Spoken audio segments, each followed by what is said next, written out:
கிறிஸ்துவுக்குள் மிகவும் அருமையானவர்களே, ஆன்மீக தேடல் நிகழ்ச்சிக்கு உங்களை அன்புடன் வரவேற்கின்றேன். பாகம் 18. கடந்த பதிவில் சீமோன் பேதுருவின் மாமியார் குணமடைதலும் இயேசு பலருக்கு குணமளித்தல் நிகழ்ச்சியின் முதல் பாகம் பற்றி பார்த்தோம். இன்று அதன் தொடர்ச்சியை இரண்டாம் பாகமாக பார்க்க இருக்கிறோம். நிகழ்ச்சிக்கு போகலாம். சீமோன் பேதுருவின் மாமியார் குணமடைதலும் இயேசு பலருக்கு குணமளித்தலும் பாகம் 2. மத்தேயு நற்செய்தி 8ஆம் அதிகாரம் 16 முதல் 17 வரையிலும், மார்க்கு நற்செய்தி 1ஆம் அதிகாரம் இறை வார்த்தைகள் 32 முதல் 34 வரையிலும், லூக்கா நற்செய்தி 4ஆம் அதிகாரம் இறை வார்த்தைகள் 40 முதல் 41 வரை. கடந்த நிகழ்ச்சியின் தொடர்ச்சி. ஏம்ஸ் என்ற ஒரு சிறுவன் அங்கு வந்து இயேசுவை தேடினான். ஏம்ஸ் இயேசுவை கண்டு, இயேசு, இது உங்களுக்கு ஓய்வு நாளான இன்று அந்த மனிதன், நீ இதை நாசரேத் இயேசுவிடம் கொண்டு கொடுத்து உன் நண்பரிடம் எனக்காக வேண்டிக் கொள்ளும்படி சொல் என்றார். நீங்கள் என் நண்பர் என்று அவருக்கு தெரியும் என்று சொல்லி பையுடன் காணிக்கையை கொடுத்தான். அதன்பின் இயேசு கொடுத்த ரொட்டியையும் மீனையும் உட்கொண்டான். இயேசு அந்த சிறுவனை பார்த்து, ஜேம்ஸ், அந்த ஆளிடம் அவருக்காக என் ஜெபங்கள் பரமபிதாவை நோக்கி எழுகின்றன என்று சொல் என்றார். ராயப்பர் இயேசுவை பார்த்து, அது ஏழைகளுக்கா என்று கேட்டார். இயேசு ஆம் என்றார். ராயப்பர் இயேசுவை பார்த்து, எப்போதும் வருகிற அதே காணிக்கை தானா? பார்ப்போம்.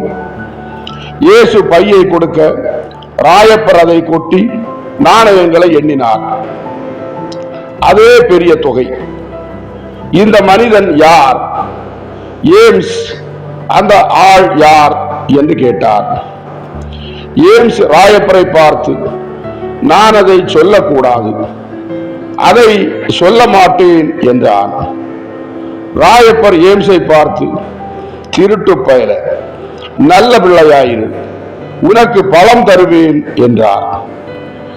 ஜேம்ஸ் ராயப்பரை பார்த்து, நான் பேசவே மாட்டேன், நீர் என்னை ஏசினாலும் நன்றாக வைத்துக் கொண்டாலும் நான் சொல்ல மாட்டேன் என்றார். ராயப்பர் இயேசுவை பார்த்து, சிறுவன் எப்படி பேசுகிறான் கேளுங்கள் என்றார்.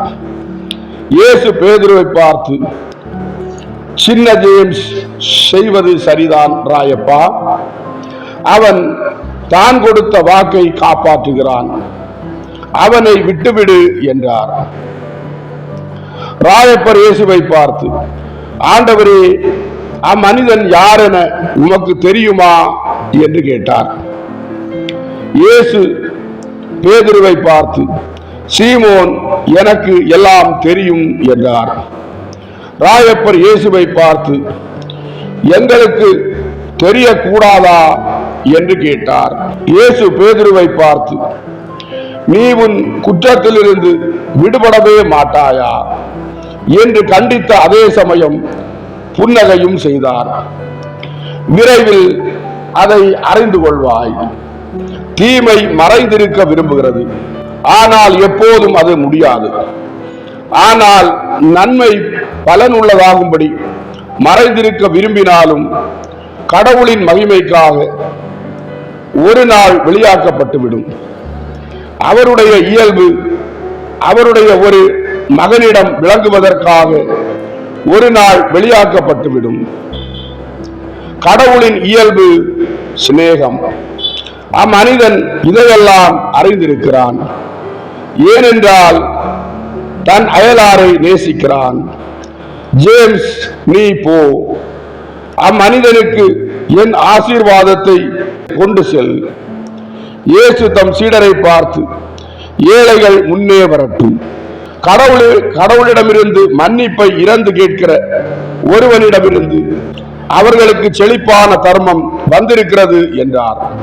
கிழிந்த ஆடை அணிந்த முதியவர் 3 பேர், கண் பார்வை அற்றவர்கள் 2 முன்னுக்கு சென்றார்கள்.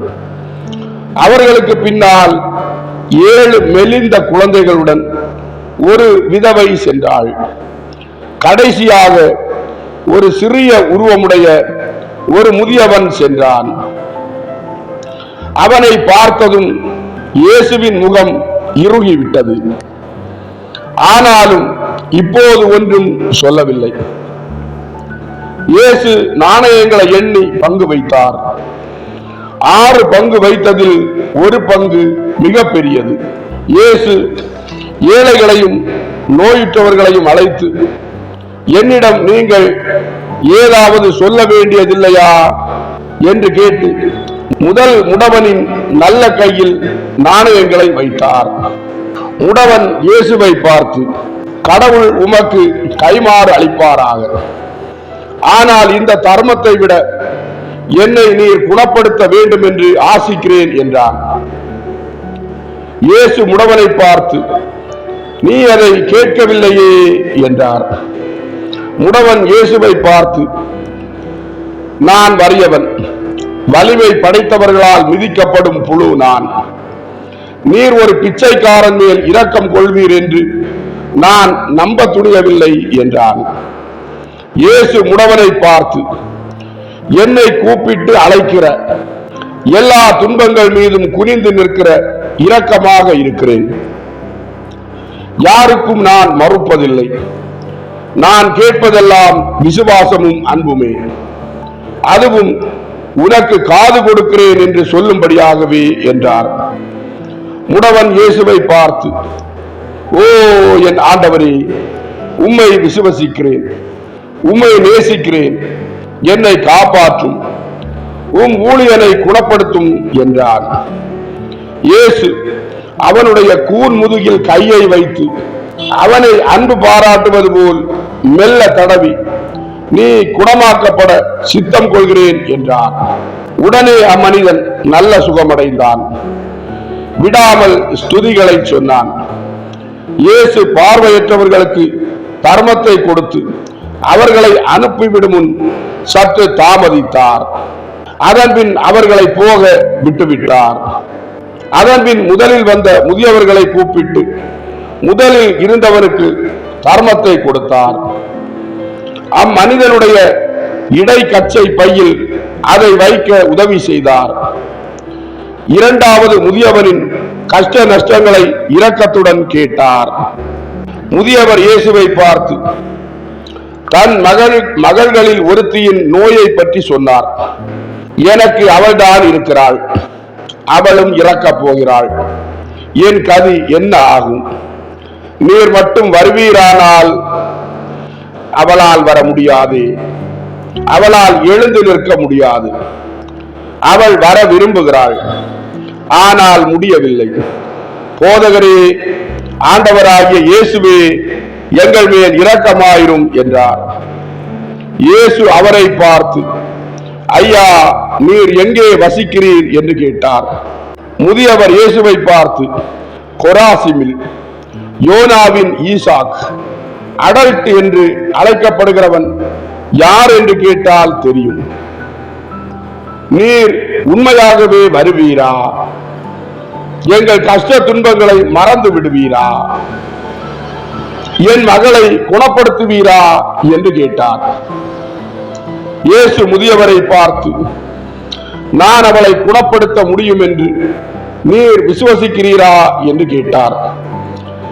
முதியவர் இயேசுவை பார்த்து, ஓ, நிச்சயமாக விசுவசிக்கிறேன், அதனால் தான் அதை பற்றி உம்மிடம் பேசுகிறேன் என்றார். இயேசு முதியவரை பார்த்து, ஐயா, நீர் வீட்டிற்கு செல்லும், உம் மகள் வாசலில் உம்மை வரவேற்பாள் என்றார். முதியவர் இயேசுவை பார்த்து, ஆனால் அவள் படுக்கையாய் இருக்கிறாளே, எழுந்திருக்க முடியாமல் கடந்த 3 இப்பொழுது நான் புரிந்து கொள்கிறேன். ஓ ரபோனி, உமக்கு நன்றி செலுத்துகிறேன். நீர் ஆசீர்வதிக்கப்பட்டவர்.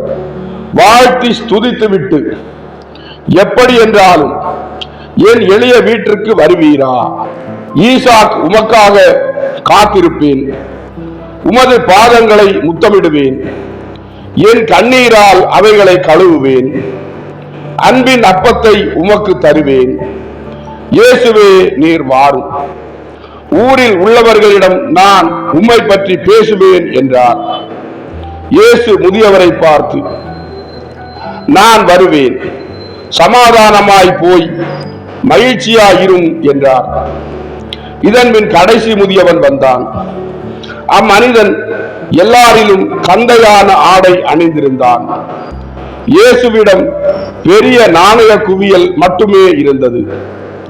இயேசு உரத்த குரலில், பெண்ணே, உன் குழந்தைகளுடன் இங்கே வா. அவள் வந்ததும், நீ விதவையாகி எவ்வளவு காலம் ஆகிறது என்று கேட்டார். விதவை இயேசுவை பார்த்து 3 ஆண்டு என்றாள். இயேசு அவளிடம், உன் வயது என்ன என்று கேட்டார். விதவை இயேசுவை பார்த்து 27 என்றாள். இயேசு அவளை பார்த்து, இவர்கள் எல்லாரும் உன் பிள்ளைகள்தானா என்று கேட்டார். விதவை இயேசுவை பார்த்து, ஆம் ஆண்டவரே, வேறு எதுவும் என்னிடம் இல்லை, எல்லாம் தீர்ந்து விட்டது. இந்த பிள்ளைகளுடன் நான் இருப்பதை யாரும் விரும்பாத போது நான் எப்படி உழைக்க முடியும் என்று கேட்டாள். இயேசு அவளை பார்த்து, கடவுள் தாம் படைத்த ஒரு புழுவை கூட கைவிடுவதில்லை. பெண்ணே, உன்னையும் அவர் கைவிட மாட்டார். நீ எங்கே வசிக்கிறாய் என்று கேட்டார். விதவை இயேசுவை பார்த்து, ஏரியில், பெத்சாய்தாவுக்கு வெளியே 3 ஸ்தாது தொலைவில் என் கணவர் ஏரியில் தான் இறந்தார். அவர் மீன் பிடிப்பவர். இவர்தான் என்னை இங்கு வரும்படி சொன்னார் என்று பிலவேந்திரரை சுட்டி காட்டினாள். பிலவேந்திரர் வெட்கப்பட்டு அங்கிருந்து போய்விட விரும்பினார். இயேசு அந்திரேயாவை பார்த்து, இந்த பெண்ணை என்னிடம் வரும்படி நீ சொன்னது நல்லது பிலவேந்திரா என்றார். பிலவேந்திரர் ஊக்கமடைந்து மெல்லிய குரலில், அந்த மனிதன் என் நண்பன், நல்லவன், ஒரு புயலில் சிக்கி இறந்து விட்டான் என்றார்.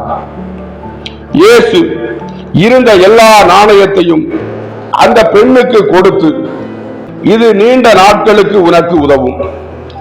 அதன்பின் இன்னொரு சூரியன் உன் வாழ்நாளில் உதயமாகும். நல்லவளாயிரு. உன் குழந்தைகளை வேத பிரமாணத்தின்படி வளர்த்து வா.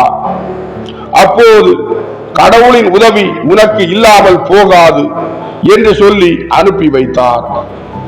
கடைசி முதியவன் இயேசுவை பார்த்து, எனக்கு ஒன்றுமில்லையா என்று கேட்டான். இயேசு அவனை பார்த்தார், ஆனால் ஒன்றும் சொல்லவில்லை. முதியவன் இயேசுவை பார்த்து, எனக்கு எதுவும் இல்லையா? நீர் நியாயம் செய்யவில்லை. அவளுக்கு மற்றவர்களை விட 6 மடங்கு அதிகம் கொடுத்தீர். எனக்கோ ஒன்றுமில்லை. ஆமாம், அவள் பெண்ணல்லவா என்றான். இயேசு அவனை பார்த்தார், ஆயினும் பேசவில்லை.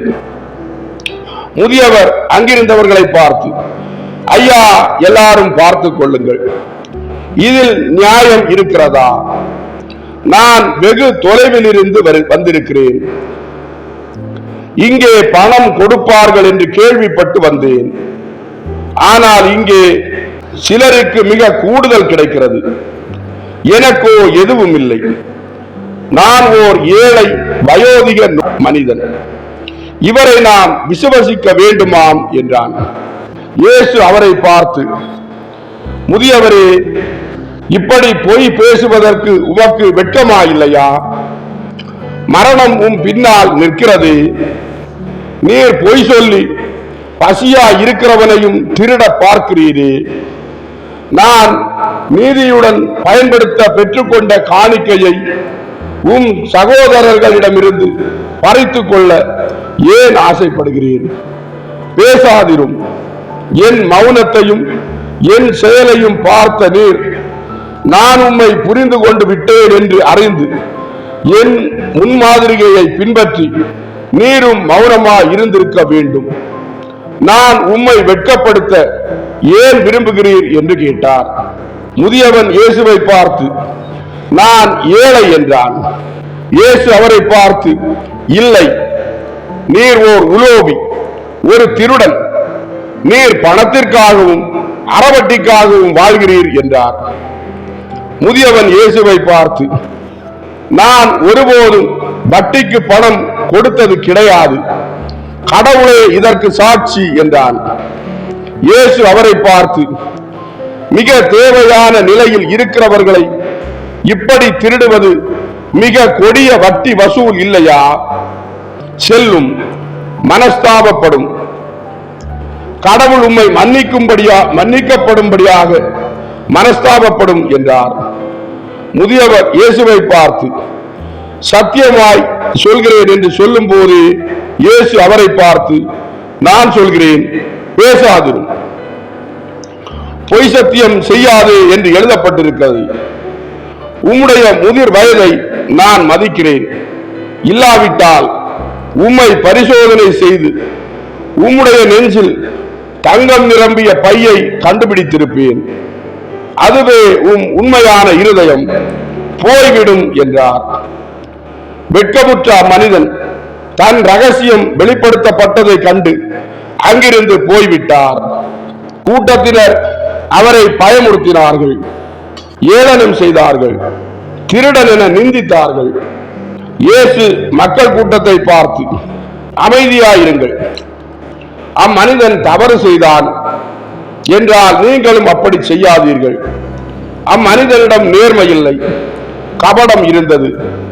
நீங்கள் அம்மனிதனை நிந்தித்தால் உங்களிடம் பிறர் சிநேகம் இருக்காது. தவறு செய்கிற ஒரு சகோதரனை நிந்திக்க கூடாது. எல்லாரிடமும் அவரவர் பாவங்கள் உள்ளன.